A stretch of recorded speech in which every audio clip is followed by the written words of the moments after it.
સુધા વાતો કરાવ તારું થઈ ગયા. Home guard commander Girish Sarvaiya.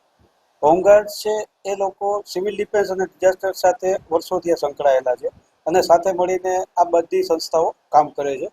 સામાન્ય રીતે જ્યારે પણ કુદરતી આપત્તિઓ આવે છે ત્યારે હોમગાર્ડ છે એ સિવિલ ડિફેન્સની તાલીમ લીધેલા તથા ડિઝાસ્ટરની તાલીમ લીધેલા હોમગાર્ડનો ઉપયોગ કલેક્ટરશ્રી દ્વારા અને વહીવટી તંત્ર દ્વારા કરવામાં આવે છે. હાલ જામનગરમાં અને આખા ગુજરાતમાં અને આખા દેશની અંદર જ્યારે યુદ્ધની પરિસ્થિતિનું નિર્માણ થઈ ગયેલું છે અને પરિસ્થિતિ ખૂબ જ ગંભીર છે ત્યારે જામનગરમાં રેગ્યુલર ફરજ બજાવતા 550 જેટલા હોમગાર્ડ સભ્યોને સ્ટેન્ડ બાય રાખવામાં આવેલ છે. એમાંથી 190 જેટલા હોમગાર્ડ સભ્યોએ ડિઝાસ્ટરની તાલીમો લીધેલ છે.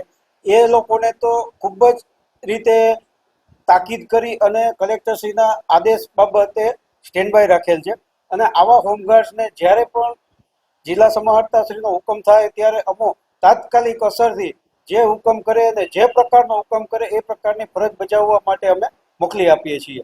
આજે તાજેતરમાં જ અમારે એક તાત્કાલિક પરેડ અને તાલીમનું આયોજન સવારે ડીસીસી ગ્રાઉન્ડ ખાતે કરવામાં આવ્યું હતું, જેમાં સીટીસી યુનિટના 60 થી 70 જેટલા હોમગાર્ડ સભ્યોને ઓફિસર કમાન્ડિંગ વિજયસિંહ વાળા દ્વારા રેસ્ક્યુ એટલે કે આપત્તિજનક સ્થિતિમાં લોકોને જ્યારે બહાર નીકળવાની એની પરિસ્થિતિ હોય ત્યારે આપણે લોકોને કઈ રીતે બચાવી અને બહાર કાઢવાના એની તાલીમ આપવામાં આવી અને એનું ડ્રીલ એટલે કે એક ડેમોન્સ્ટ્રેશન પણ ત્યાં કરવામાં આવ્યું અને એના લીધે માર્ગદર્શન આપવામાં આવ્યું બધાને. એટલે અમારા જે હોમગાર્ડ છે એ આખા જિલ્લાની અંદર સ્ટેન્ડ બાય છે.